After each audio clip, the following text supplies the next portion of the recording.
Alô, amigos do Urbano. Começa agora o 4º episódio da série Pelé, a Nossa Majestade. Tô aqui com o Fernando Ribeiro. Tudo bem, Fernando? Tudo bem, Vini, e você? Beleza. Vamos falar de mais passagens marcantes da história do Rei Pelé. No terceiro episódio anterior, falamos das impressionantes primeiras temporadas da carreira do Rei. Com apenas 17 anos, ele já tinha sido campeão do mundo pela seleção e também consagrado como Rei do Futebol. Neste episódio de hoje falaremos sobre os anos dourados do Santos, que culminaram com 2 títulos mundiais. O Santos já encantava torcedores do Brasil e de todo o planeta. Pelé e companhia já estavam consolidados como o melhor time do país, mas faltava a oficialização. Fernando, vou passar uma lista de títulos que o Santos conquistou entre 61 e 63. 61, o Santos foi bicampeão paulista, campeão brasileiro, da Taça Brasil, bicampeão da Taça Brasil em 62, que foi disputada em 63, campeão da Libertadores de 62, tricampeão paulista em 62, campeão do mundo em 62. Em 63 conquistou os seguintes títulos: o tri do Brasileirão, que era a Taça Brasil, ganhou um Rio-São Paulo, ganhou o bi da Libertadores e o bi mundial. Nesses 2 anos, o Santos conquistou todos os títulos possíveis. Tem muito time no mundo por aí que não tem esse tanto de título em toda a sua história. Além disso, o Santos beliscou algumas taças amistosas, mas torneios importantes como o torneio da Costa Rica, Pentagonal de Guadalajara, o famosíssimo torneio de Paris e o torneio da Itália. Uma passagem marcante também para o Pelé aconteceu em uma excursão que o Santos fez para o México em 1961. O Pelé se machucou seriamente no ombro contra o Necaxa, na abertura do Pentagonal de Guadalajara. E a imprensa mexicana caiu matando em cima do Pelé, dizendo que ele estava fazendo corpo mole e que só jogava para valer na Europa. O Pelé, como o cara, ele é muito competitivo, Isso a gente já viu em outras passagens da série e vamos ver cada vez mais.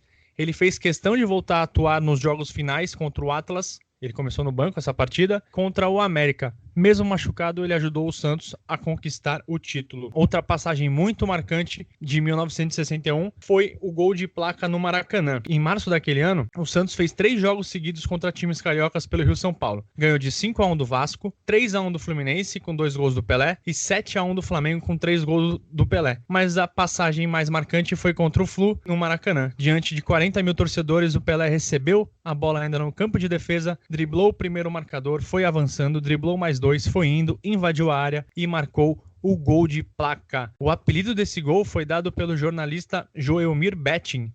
Ele estava nas tribunas do Maracanã, pois trabalhava para o jornal do O Esporte e ficou estupefato com o que viu. Como não havia transmissão de televisão na época, o Joelmir teve a ideia de criar uma placa para homenagear e imortalizar aquele gol que ele tinha acabado de assistir. Assim surgiu a expressão gol de placa, e a gente vai ouvir agora a narração do histórico locutor Pedro Luiz desse gol inesquecível. Pelé pode pela meia, tem Coutinho pelo miolo, tem Durval pela ponta, faz a volta para o lado de Coutinho, levando e enganando bem a Clóvis. Tem um ponteiro livre, vai sozinho, quer ir para a boca do gol.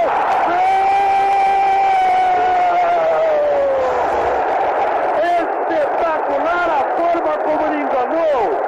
Mas Jair Marinho foi o último homem que tentou fazer a cobertura, provocando aplausos de toda a torcida de Maracanã. Ele apoiou a bola no setor intermediário, fechou pela esquerda Coutinho, pela direita abriu Dorval, quando todo mundo, inclusive Clóvis, pensavam que ele iria derivar para a direita. Ele fez a volta por dentro em Clóvis, desceu, passou pelos 2 homens, Pinheiro e Edmilson, que lhe deram o combate.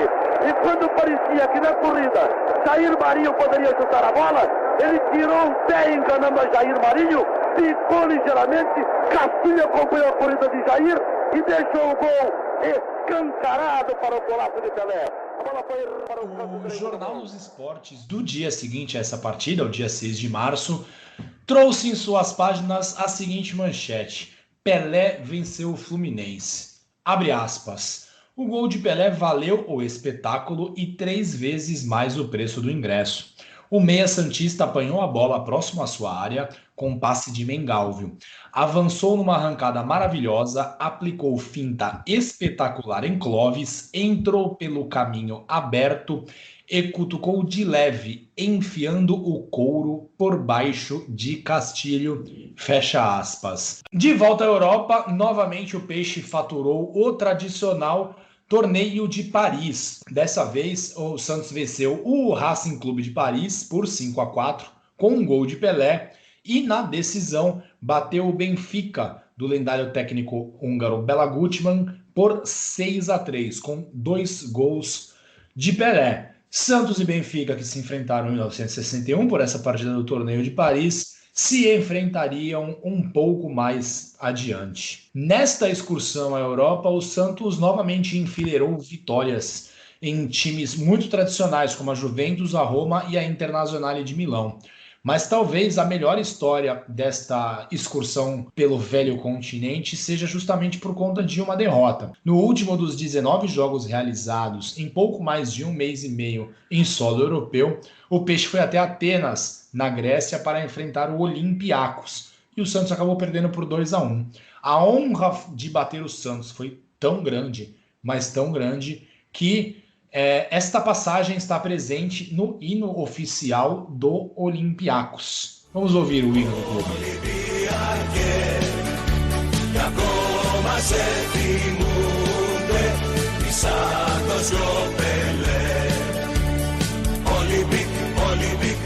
Obviamente, eu não entendo muita coisa de grego, mas vamos destacar aqui 2 frases do hino do Olympiacos, que diz: eles tremem quando ouvem o seu nome, Olympiacos. Eles ainda lembram do seu nome, o Santos de Pelé.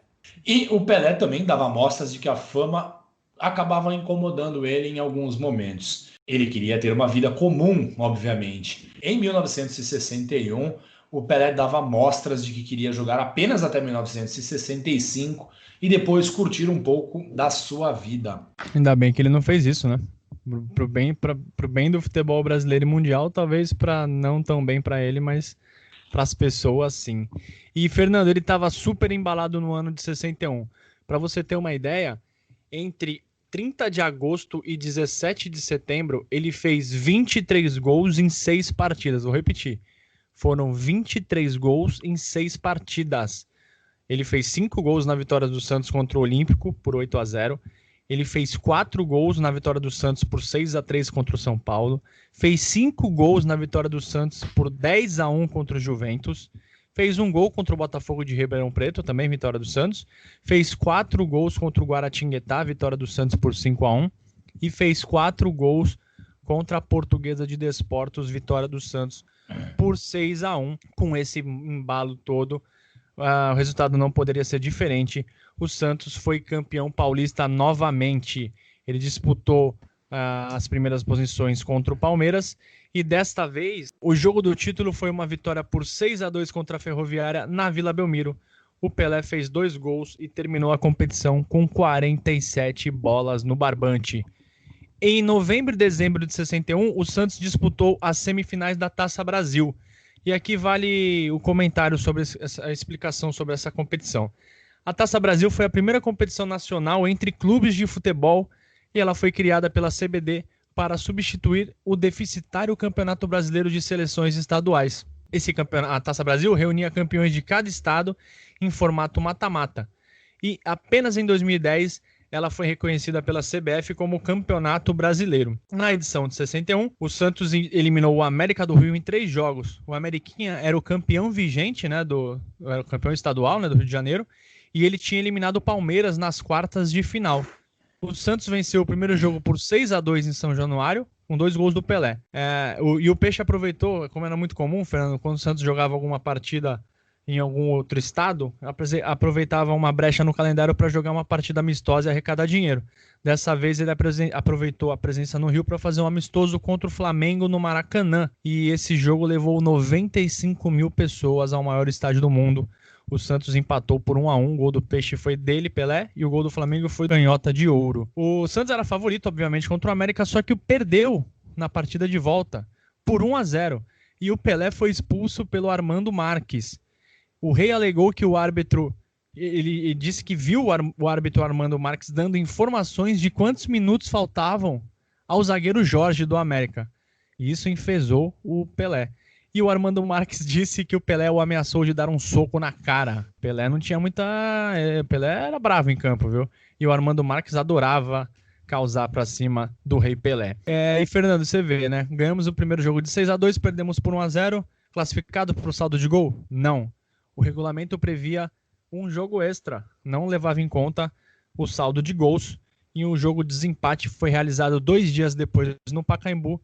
O Santos não deu mole e venceu por 6-1 com 2 gols do Pelé.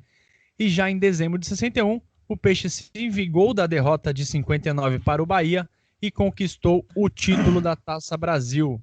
A partida de ida terminou em empate por 1-1 em Salvador. Na Vila Belmiro, o Santos mostrou que era muito melhor e venceu por 5-1. Pelé fez 3 e Coutinho fez 2. O Pelé foi artilheiro do torneio com 9 gols em 4 jogos. E o Santos garantiu assim a sua vaga para disputar a primeira Copa Libertadores no ano seguinte. E Vini, ainda em 1961, o Santos viu chegar em sua mesa uma proposta concreta pelo futebol de Pelé. Essa proposta foi enviada pela Internazionale de Milão, da Itália. E vamos escutar um áudio do Marcelo Lúcio Fernandes, um dos principais pesquisadores da história do Santos Futebol Clube, contando um pouquinho sobre essa passagem. Em 61, em junho de 61, uma oferta interessante aconteceu da parte da Inter de Milão. A Internacional de Milão ofereceu a quantia de $700 mil para contratar o Pelé. Né? Para você ter uma ideia, o Santos recebeu na excursão toda de 1960, a excursão toda o Santos recebeu por 12 jogos $89 mil. A Inter de Milão ofereceu $700 mil para contratar o Pelé. Porém, Vini, na época o futebol italiano vivia sob uma espécie de pacto, algo velado, chamado de Santa Margherita, que restringia a presença de jogadores estrangeiros e principalmente negros. Mas os clubes queriam contar com Pelé em sua liga e abririam a exceção para a chegada do rei ao campeonato italiano, ao Calcio. O Marcelo Lúcio Fernandes vai complementar um pouquinho sobre essa informação. Era uma espécie de acordo verbal entre os presidentes. O que acontecia? Nenhum jogador negro atuou na Itália até 1961. Eles inventaram esse pacto para não trazerem jogadores de fora, mas também para não colocarem nenhum negro no campeonato italiano, que havia muito preconceito na época. Né? E os presidentes dos clubes todos estavam dispostos a acabar com esse pacto para trazer o Pelé para jogar na Itália. Para quebrar esse acordo, para a Inter poder trazer o Pelé. Só que assim, havia uma desculpa desse pacto aí, porque eles falavam assim, a gente fez esse pacto porque a gente não quer que as divisas italianas, as liras, saiam do país e gerem uma crise no país. Era uma desculpa esfarrapada. Né? Eles fizeram esse pacto aí para não gerar concorrência interna, tanto é que o Faustino Canel, o primeiro jogador negro a jogar na Itália, era um brasileiro que foi contratado pelo Napoli, do Olaria, que ele foi jogar na Itália no início de 62. E depois da Copa do Mundo, o Jair da Costa, que era da Portuguesa, foi jogar na Itália. Né? A Inter não conseguiu contratar o Pelé, mas eles conseguiram acabar com esse pacto, que era esse tal Pacto de Santa Margherita, de levar isso aí abaixo e falar assim, não, a partir de agora a gente contrata todo tipo de jogador branco, negro, estrangeiro, seja de onde for, para jogar aqui no campeonato italiano. E funcionou, porque o Cané foi um sucesso na Itália, jogando pelo Napoli, e o Jair da Costa foi um sucesso maior ainda. Mas até 61, negros não podiam jogar na Itália. Sim, diretamente, o Pelé foi a causa da quebra desse pacto e outros jogadores negros puderam jogar na Itália. Né? O Amarildo, o próprio Cané, que foi o primeiro, o Jair da Costa. Depois jogou o Germano, que era o irmão do Fio Maravilha, que ele foi jogar no Milan e gerou um escândalo gigantesco na Itália, que ele acabou se casando com uma condessa. E se imagina, para os padrões da época era um negócio impensável. E 1961, Pelé encerra o ano com incríveis 111 gols. Foi a sua segunda melhor marca, só perdendo para 1959, quando ele marcou 126 tentos. A temporada seguinte, de 1962, foi muito gloriosa para o Pelé, para o Santos Futebol Clube e também para o futebol brasileiro. O Peixe conquistou o tricampeonato paulista, conquistou o bicampeonato brasileiro, ganhou também a sua primeira Copa Libertadores e o seu primeiro título mundial interclubes. e a seleção brasileira conquistou o bicampeonato mundial de seleções no Chile, apesar de ter Pelé por apenas 2 jogos. Foi nesse ano que Pelé chegou ao gol de número 500 da sua carreira, ainda com 21 anos. Nos primeiros meses do ano de 1962, o Santos fez a sua estreia na já tradicional Copa Libertadores da América. O primeiro jogo pela maior competição sul-americana foi no dia 18 de fevereiro, contra a equipe do Deportivo Municipal da Bolívia. Essa partida foi disputada na temida cidade de La Paz. Temida pelo fato, obviamente, da altitude. O Peixe venceu por 4-3 e coube a Lima, o eterno Coringa da Vila, ser o autor do primeiro gol santista na Libertadores. E o Pelé jogou essa partida na Bolívia, porém não fez gol. O técnico Lula ficou em Santos, não foi até a Bolívia por conta dos seus problemas cardíacos. Encarar os 3.600 metros de altitude de La Paz nunca foi fácil. Com isso, Formiga e Calvé foram os técnicos da equipe, que teve Pepe, Zito, Dalmo e Coutinho como desfalques. O Santos foi a campo nessa histórica partida, afinal, foi a primeira do Santos na competição, com Laércio no gol, Getúlio, Olavo e Zé Carlos, Lima e Calvé, Dorval, depois Tite, Mengalvio, Pagão, Pelé e Osvaldo.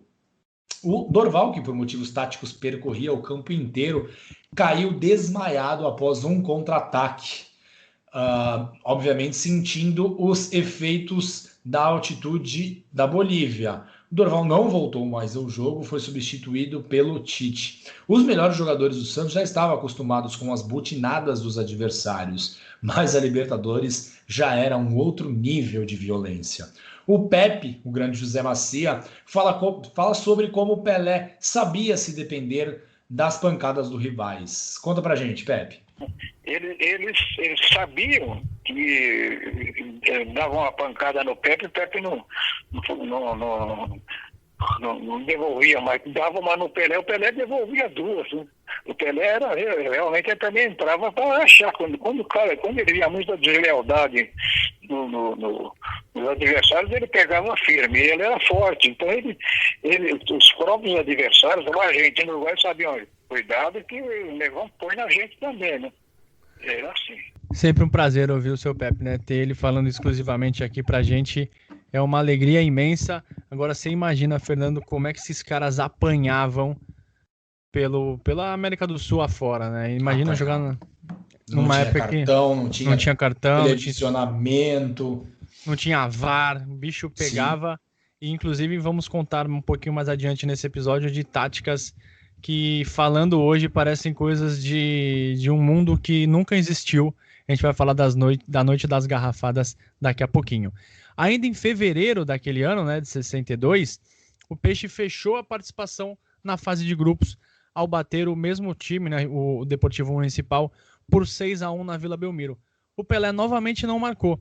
E depois o Peixe empatou com o Cerro Porteño no Paraguai sem o Pelé e ganhou dos paraguaios por 9-1 na Vila, com finalmente Pelé marcando seus primeiros gols na Libertadores. A fase final foi retomada apenas no mês de julho e com isso Pelé voltou suas atenções à Copa do Mundo. Enquanto o Santos disputava a inédita Taça Estado de São Paulo, acabou perdendo a decisão para o Corinthians, só que em 70 o Santos beliscou esse caneco. O Pelé fazia a sua preparação para a Copa com a seleção brasileira. Antes de embarcar para o Chile, o Brasil enfrentou o Paraguai, Portugal e País de Gales, 2 vezes cada, sempre um jogo no Pacaembu e outro no Maracanã. O Pelé foi um dos destaques, marcando 7 gols. Tudo parecia dar certo para o Rei e para a seleção brasileira, que estava em busca do seu segundo título mundial. No dia 30 de maio de 1962, o Brasil ganhou do México por 2-0 em Viña del Mar na sua primeira partida daquele Mundial. Zagallo abriu o marcador e o Pelé deu números finais. A partida seguinte foi contra a forte Tchecoslováquia, que dias depois faria a final contra o Brasil. Ao chutar uma bola, o Pelé sentiu desconforto na virilha, né? Nesse jogo acabou terminando em 0-0. Pelé sentiu esse desconforto. Ele fez tratamento nos dias seguintes, mas a comissão técnica diagnosticou que o atleta não teria condições de voltar a atuar no torneio. Com isso, o Pelé foi cortado e seguiu com a delegação viu Amarildo, seu substituto, brilhar ao lado de craques como Nilton Santos, Didi e principalmente Garrincha e garantir o bi para a seleção brasileira. Gilmar, Mauro e Zito foram titulares na campanha, todos jogadores do Santos. E Mengalvio, Coutinho e Pepe foram opções do banco de reserva. Então, contando 3 titulares, 3 reservas mais o Pelé, o Santos tinha 7 jogadores na seleção brasileira. Inclusive, os 7 poderiam ser titulares facilmente. Vini, o Pelé, depois dessa lesão contraída na Copa do Mundo do Chile, só voltou a jogar no final do mês de julho. Então, ele não participou das partidas semifinais da Copa Libertadores, quando o Peixe superou a Universidade Católica do Chile. Uma partida disputada em Santiago, empate 1-1 e uma vitória de 1-0 para o Santos na Vila Belmiro com um gol de Zito. O adversário na decisão foi o Peñarol. Os uruguaios haviam vencido as 2 únicas edições da Libertadores e também o Mundial de Clubes em 1961. O Peñarol contava com jogadores que marcaram época no futebol sul-americano, como o atacante equatoriano Alberto Spencer, o meio-campista uruguaio Pedro Virgílio Rocha e o também uruguaio, só que atacante, José Sacia. No banco de reservas, o famoso técnico húngaro Bela Gutmann teria a chance de vencer as 2 principais competições continentais no mesmo ano. Afinal, em 1962, o Bela Gutmann foi campeão europeu com o Benfica. Em Montevidéu, Coutinho marcou 2 vezes e garantiu a vitória do Santos por 2-1. Pagão, que substituiu o Pelé, foi um dos melhores em campo. A superioridade técnica dos brasileiros era gritante, mas a força uruguaia acabava nivelando a disputa. A vontade era tanta que, por vezes, ultrapassava os limites do jogo limpo, como no caso do atacante José Francisco Sacia. O Lima, o Coringa da Vila, recorda-se com bastante constrangimento das artimanhas do uruguaio para desestabilizar o escrete alvinegro. Cusparadas, xingamentos e ameaças eram parte do procedimento de Sacia para ganhar uma partida. E o Pelé ficou também de fora, lesionado, da segunda partida da final da Libertadores entre Santos e o Peñarol do Uruguai. E esta partida foi uma verdadeira epopeia em Vila Belmiro. O Peñarol saiu na frente com o centroavante Spencer, mas Dorval e Mengalvio viraram para o Peixe. A alegria dos mais de 23 mil santistas presentes no estádio Urbano Caldeira. No segundo tempo, em cobrança de escanteio, o atacante Sacia atirou terra nos olhos do goleiro Gilmar, que ficou temporariamente cego, não viu a bola, então o centroavante Spencer, sozinho de cabeça, empatou a partida. Reclamação e confusão em Vila Belmiro. Uma garrafa foi atirada ao campo e acertou o árbitro da partida, o chileno Carlos Robles. Foi você, Fernando, que atirou essa garrafa? Não, Vini, não atiraria com medo de perda de mando de campo, Vini. Eu fico triste quando saem as partidas da Vila. Se fosse em 2004, se você espirrasse um pouco mais forte, o Santos perdia mando de campo. E depois desse acontecimento que o Fernando contou agora, o Santos acabou sofrendo a virada, com um gol do próprio Sacia após ele dar uma cotovelada em Calvé. O Sacia era uma espécie de, não sei, cara, o Edmundo piorado, o cara causava em campo e novamente a torcida se revoltou e outra garrafa foi atirada, dessa vez na cabeça do auxiliar Domingo Massaro. Mais confusão, nova paralisação. Não vamos entrar em tantos detalhes assim, porque a gente já tem um episódio especial sobre essa passagem.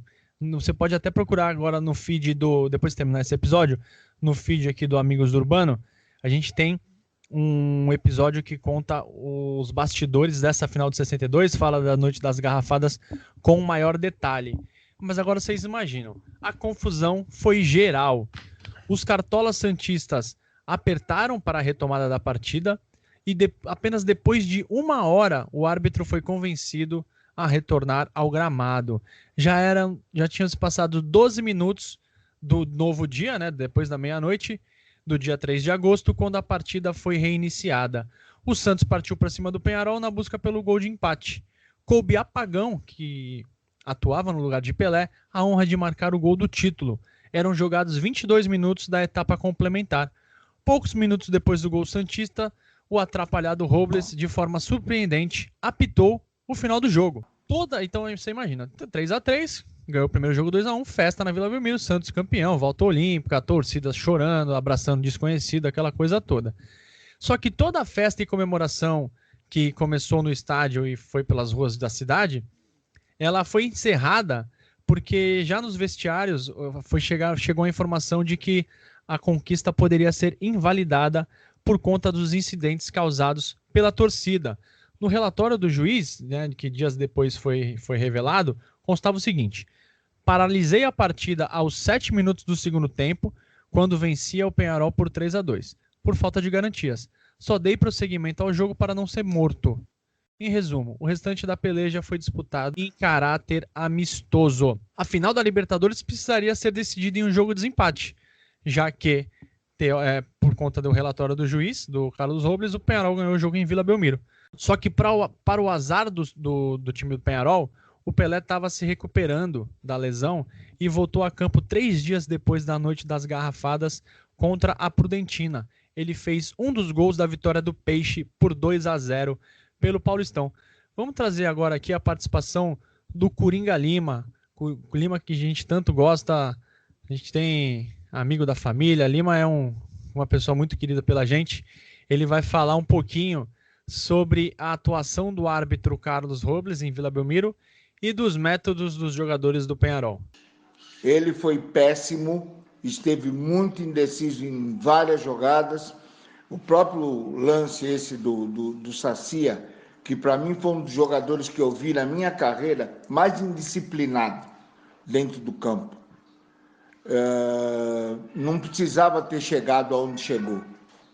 Mas, infelizmente, aconteceu, não teve como fazer de outra forma, e no final quem acaba sendo prejudicado fomos nós. Vini, um dos jogos após a volta de Pelé, da lesão que ele contraiu na Copa do Mundo de 62, o Santos alinhou pela primeira vez com aquele que é considerado o melhor time de todos os tempos. Gilmar, Lima, Mauro, Dalmo e Calvé, Zito, Dorval, Mengalvio, Coutinho, Pelé e Pepe. A vítima foi o Palmeiras, que levou 4-2 do time dos sonhos. Pepe, Coutinho, Pelé e Dorval marcaram os gols santista. Uma curiosidade é que esses 11 jogadores só jogaram juntos 9 partidas, com 8 vitórias e 1 derrota. Algumas dessas partidas foram especiais, como a finalíssima da Libertadores contra o Peñarol. Depois de muita confusão, a sede escolhida para o jogo de desempate foi Buenos Aires, no estádio Monumental de Núñez, o campo do River Plate. Havia um boato muito forte de que a Inter de Milão, antes dessa partida, estava prestes a contratar os serviços de Pelé. Na tarde de quinta-feira, dia 30 de agosto, diante de uma torcida de 45.980 pessoas, em sua maioria apoiando os brasileiros, o Santos mostrou toda a sua superioridade e venceu por 3-0, com um show de Pelé, que fez 2 gols. O outro gol foi marcado contra pelo uruguaio Caetano. O Pelé acabou com o Peñarol, como mostram os jornais do dia seguinte. O Santos no topo do continente sul-americano pela primeira vez. O Lima falou com a gente sobre como foi bom para o Santos poder disputar essa partida de desempate lá no Monumental de Núñez. Vai você, Coringa. Quando nós soubemos que isso ia acontecer, eu imagino que a diretoria também pensou da mesma forma, falou, nós temos que tirar proveito disso. O Santos foi para lá uma semana antes. Então, entrevistas, fotografias, treinos e tal, e ganhamos a torcida. Quer dizer, no dia do jogo mesmo, campo lotado, um estádio maravilhoso, com um gramado impecável, o Peñarol poderia ter jogado 10 vezes mais do que jogou, que eu tenho certeza absoluta que não sairia vencedor. Que o time do Santos estava inigualável, estava chegando em todas, o pessoal com uma vontade incrível. Com apenas 2 dias depois da vitória contra os uruguaios, o Santos já estava de volta a campo para o Campeonato Paulista, para enfrentar o São Paulo. O camisa 10 marcou 2 vezes no empate em 3-3. E o segundo gol, marcado aos 32 minutos do primeiro tempo, foi o gol de número 500 da sua carreira. Isso com apenas 21 anos. Fernando, o Santos já era considerado por muitos o melhor time do mundo, mas ainda faltava, de fato, a chancela, né? Então, em meio aos jogos do Paulistão, o Santos recebeu o Benfica para o primeiro jogo da final do Mundial Interclubes. Benfica que havia derrotado o poderoso Real Madrid na final da Copa dos Campeões. Na época levava este nome. O time português era a sensação europeia. Como eu disse, eles venceram os madrilenhos por 5-3 e contavam na equipe com nomes como Eusébio, chamado de o Pelé português. Os dois times já tinham se enfrentado 2 anos antes e o Santos venceu por 6-3. O Santos escolheu o Maracanã para mandar essa primeira partida do Mundial. O Santos contava com o carinho da torcida carioca, que compareceu em peso ao estádio. Mais de 94 mil pessoas viram o Santos ganhar por 3-2. Pelé fez 2, Coutinho fez 1 e Santana marcou os 2 gols do Benfica. Ganhamos o primeiro jogo, aí tem aquela expectativa para o jogo de volta, né? Benfica muito forte jogando em sua casa. E só que antes da viagem, o Santos teve tempo ainda para golear o freguês Corinthians por 5-2. E o Santos também venceu outras partidas no Paulistão e acabou somando pontos importantes no certame. Curiosamente, o último jogo antes do embarque para Portugal foi uma derrota de 3-2 para a Portuguesa, no Pacaembu. Pelé fez 1 gol. Ao chegar em solo português, o Santos sentiu o clima de euforia da torcida adversária. Muitos já davam como certa a vitória do Benfica, e boatos dizem que ingressos para o terceiro jogo já estavam sendo vendidos. No dia 11 de outubro, precisamente às 18h45 do horário de Brasília, a bola rolou no Estádio da Luz. E pela primeira vez desde que estreou em 1934, o programa Voz do Brasil não foi ao ar. Mas olha, trocar a Voz do Brasil por um joguinho do Santos do Pelé é uma decisão muitíssimo acertada. Afinal, o Santos era mais importante naquele momento. E em campo, Fernando, o que se viu foi em recital. Esse é um daqueles jogos que a gente lamenta de não poder ter vivenciado, né? A gente já viu os lances, mas quem viu aquele jogo fica maravilhado. O Santos fez 5-2, chegou a abrir 5-0. Pelé fez 3, deu assistência para Coutinho fazer um dos gols. Pepe fez outro gol santista. E no final, quando o baba já estava resolvido, Eusébio e Santana fizeram para o Benfica. Vamos ouvir a narração do Valdir Amaral e comentários do Teixeira Reiser de um dos gols do Pelé, o segundo da partida, aquele golaço que ele vai levando os portugueses, parece que ele vai cair, não cai, é impressionante a força do Pelé. Deixou para Pelé, invade pelo comando, atenção,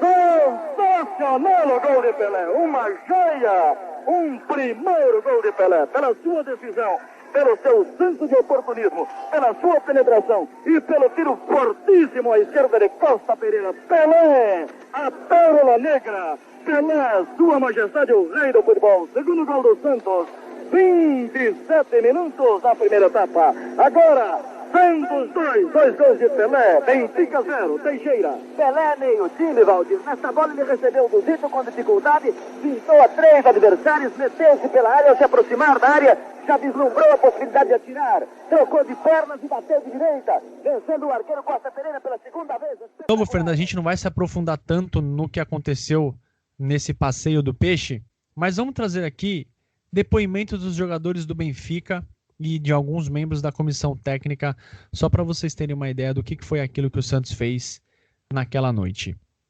Depois do que assistimos, não há mais nada a dizer, disse o técnico do Benfica, Fernando Rieira. O José Augusto, jogador deles, disse o seguinte: nos atropelaram. Fomos surpreendidos pela enorme inspiração do Santos. Foi a melhor equipe que o Benfica enfrentou em todos os tempos. O Coluna, também jogador deles, disse o seguinte: o Santos foi fenomenal e mereceu a vitória. Eu comparo o Santos de 62 com a seleção do Brasil de 70. Considero as duas melhores equipes de futebol que eu vi até hoje. A seleção de 70 é a confirmação de um modelo de jogo que o Santos já vinha demonstrando há muito tempo, disse o Antônio Simões, jogador do Benfica.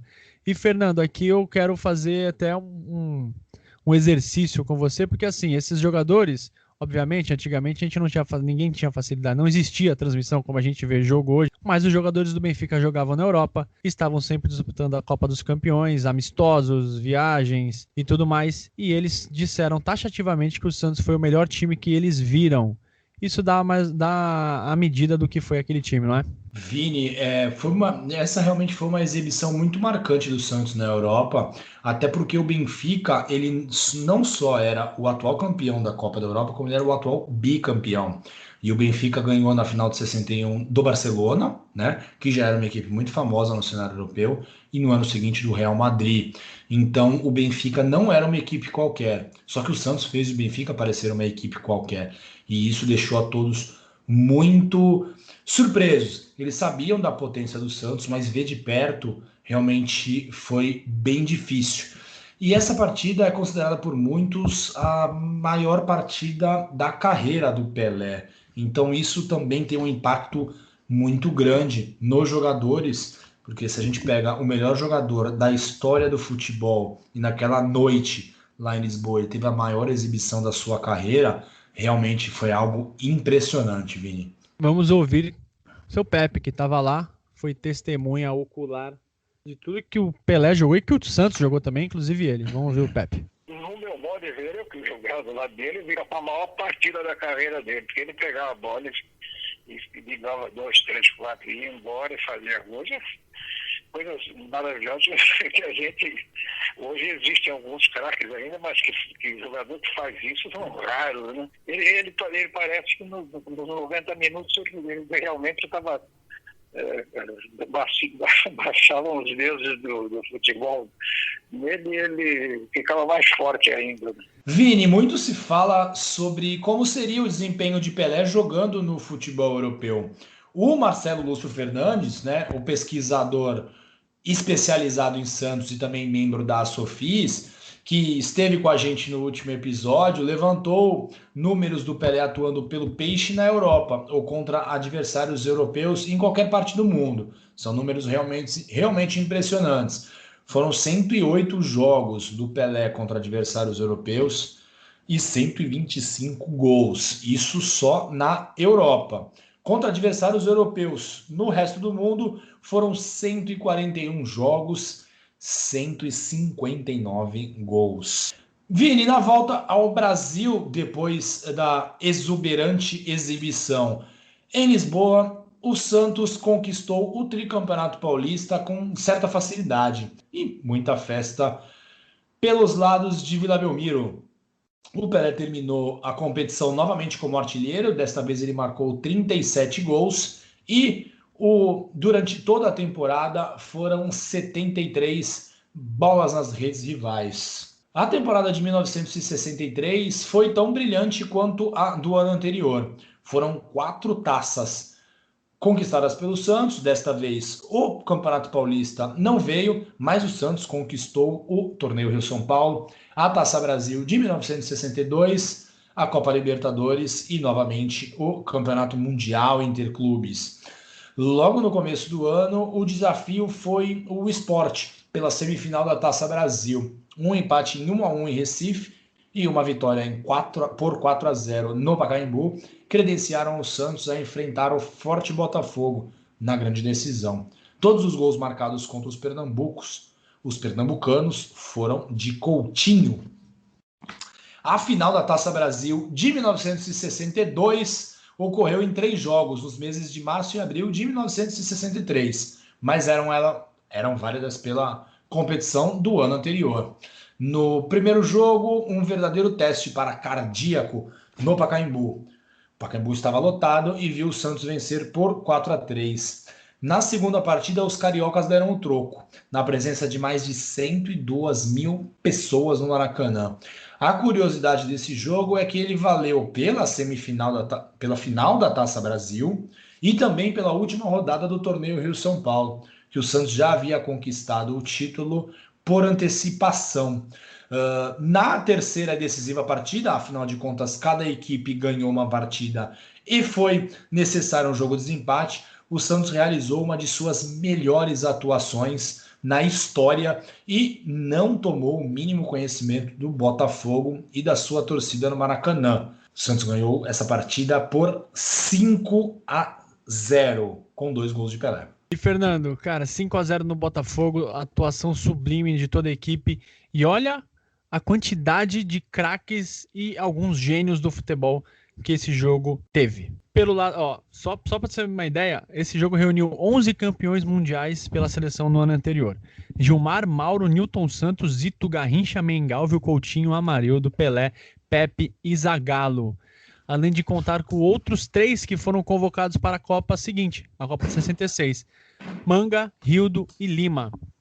O Peixe foi a campo com o time dos sonhos novamente, né? Que é aquele time que tá na boca de qualquer torcedor do Santos. Gilmar, Lima, Mauro, Dalme, Calvé, Zito, Dorval, Mengalvio, Coutinho, Pelé e Pepe. Os jornalistas do Jornal do Brasil ficaram impressionados com o que viram e levaram às suas páginas que foi o futebol mais perfeito que o Maracanã já viu. Com a seleção brasileira, o Pelé venceu a Copa Roca contra a Argentina em 2 partidas. Pelé fez 3 gols no último jogo e ajudou a seleção a conquistar a simbólica taça. Ele foi para a Europa excursionar com a seleção e por lá ficou, já que o Santos também viajou para o continente. Esta gira europeia não teve resultados muito animadores para o Santos. Derrotas para o Barcelona, para o Milan e para a Juventus. Na volta ao Brasil, o foco principal foi defender o título da Libertadores. Como campeão, o Santos ganhou o direito de entrar direto na semifinal e as partidas decisivas foram disputadas em curtíssimo espaço de tempo, 22 de agosto a 11 de setembro.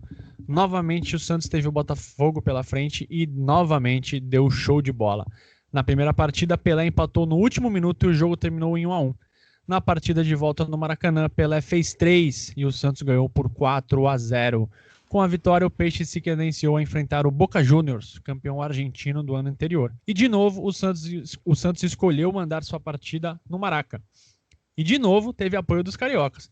Dentro de campo, o que se viu foi um Peixe avassalador no primeiro tempo e o placar apontava 3-0 com 28 minutos. 2 gols do Coutinho e 1 gol do Coringa Lima. Só que o Santos acabou esfriando e você sabe como é que é argentino, principalmente o Boca na Libertadores. O Boca foi lá, fez 2 gols, né? E o jogo acabou 3-2. Na temida La Bombonera em Buenos Aires, em terreno hostil, o Santos impôs seu futebol com técnica e muita luta. Gilmar, Dalmo, Mauro e Geraldino, Calvé, Zito, Dorval, Lima, Coutinho, Pelé e Pepe, todos comandados por Lula, calaram os 85 mil torcedores portenhos. Coutinho e Pelé fizeram os gols da virada, o Santos saiu atrás nessa partida. Santos bicampeão da Libertadores de maneira heróica. Bicampeão sul-americano, o Santos conseguiu a passagem para participar novamente do Mundial Interclubes. Desta vez, o adversário seria o Milan da Itália, campeão europeu daquele ano. Na verdade, o Santos buscava, além do bicampeonato mundial, manter a sua hegemonia no mundo da bola. O Peixe conseguiu 6 vitórias consecutivas pelo Campeonato Paulista e viajou totalmente embalado para a Itália. O técnico Lula estava bastante receoso com o confronto e com razão. Pelo Milan jogava o zagueiro Giovanni Trapattoni, que havia enfrentado Pelé em outras 2 partidas antes daquele confronto pelo Mundial Interclubes. Nos 2 confrontos, o zagueiro italiano levou a melhor. A Itália ganhou do Brasil por 3-0 e o Milan ganhou do Santos por 4-0 em partida amistosa. Os atacantes brasileiros Amarildo e Mazzola abusaram das provocações depois da vitória do Milan sobre o Santos, enfurecendo boa parte do elenco santista. O Amarildo também caçoava dos brasileiros, dizendo, obviamente via imprensa, que ele era o novo rei do futebol e que o Pelé estava acabado. Jogando no estádio Giuseppe Meazza, o Santos esteve novamente irreconhecível e não foi páreo para os donos da casa. 4-2. O Pelé marcou os 2 gols do Santos, mas o Santos nunca esteve próximo de igualar o marcador. E, além disso, o pior aconteceu. O Pelé se lesionou 2 jogos antes da partida de volta contra o Milan. O Calvé e o Zito também ficaram de fora por lesão. O técnico Lula escalou o Ismael na lateral direita, deslocou o Coringa Lima para o meio de campo e determinou que Almir, o pernambuquinho, seria o substituto de Pelé. O Almir merece uma citação especial quando o assunto é o Mundial de Interclubes de 1963. A atuação do Almir Moraes de Albuquerque foi determinante para o bicampeonato alvinegro. O Avante infernizou, provocou, catimbou, brigou, bateu e apanhou muito durante os 180 minutos finais da decisão contra os italianos. A noite do dia 14 de novembro de 1963 reuniu um público de 132.728 pessoas no Maracanã. O Santos novamente disputou a partida com seu mando no Grande Estádio Carioca. Foi, naquela noite de 14 de novembro, uma das maiores viradas da história do Santos. O Peixe foi para o vestiário perdendo por 2-0, quando um dilúvio caiu no Rio de Janeiro. Na segunda etapa, o Santos chegou de forma avassaladora. Virou a partida para 4-2, com 2 gols de Pepe, 1 gol de Almir e 1 gol de Lima. Vamos ouvir a narração de Fiore Giliotti, do gol de Lima, um golaço que determinou a virada santista naquele jogo. Intermediário da representação italiana, confunde-se, perde a bola para Dalmo, Dalmo dá na esquerda para Mengaldo, Mengaldo para Lima, Lima correu pela meia esquerda, parou, na frente de um contrário que é Pelagalli, tentou passar, consegue envolver o adversário, está curto para Mengaldo, retardou para Lima, ajeitou, chutou para o gol!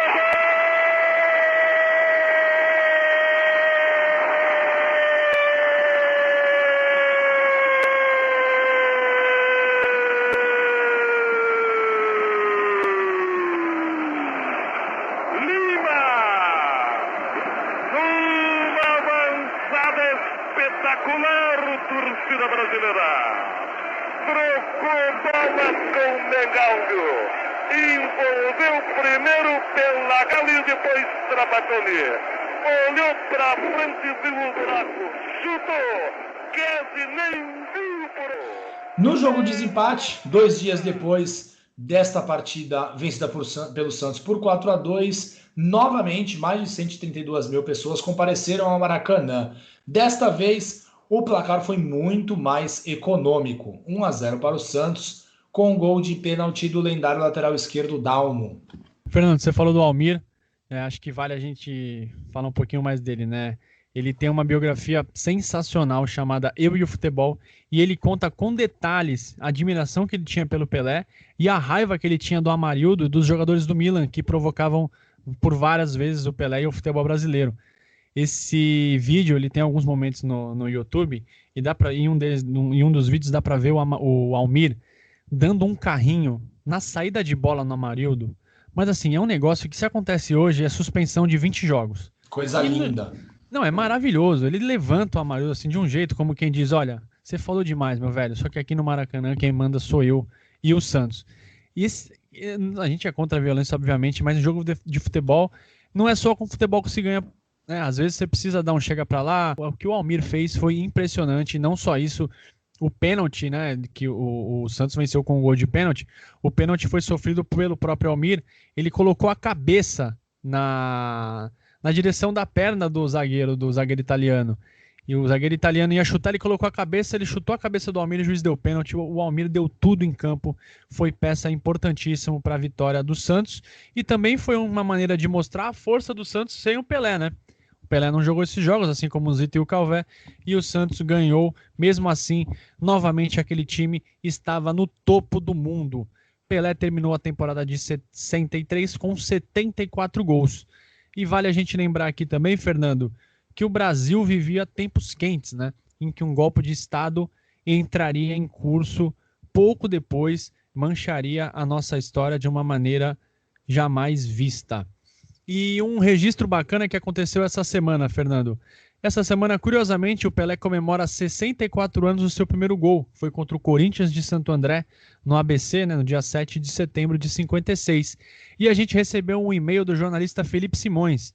Ele contou pra gente no e-mail sobre as mudanças que o campo sofreu desde aquela época até agora, né?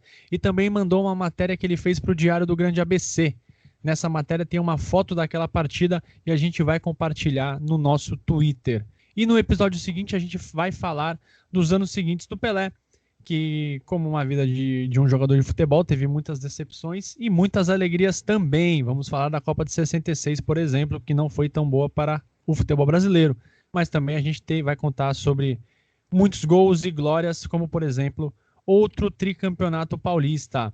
Quem quiser falar com a gente, estamos no amigosdourbano@gmail.com, no Twitter e no Instagram, @amigosdourbano. Para ouvir o programa, basta procurar no Spotify, Apple Podcasts, Google Podcasts, YouTube, Castbox e Radio Public. Valeu, Fernando, e até a próxima. Valeu, Vini. Tchau, tchau, pessoal.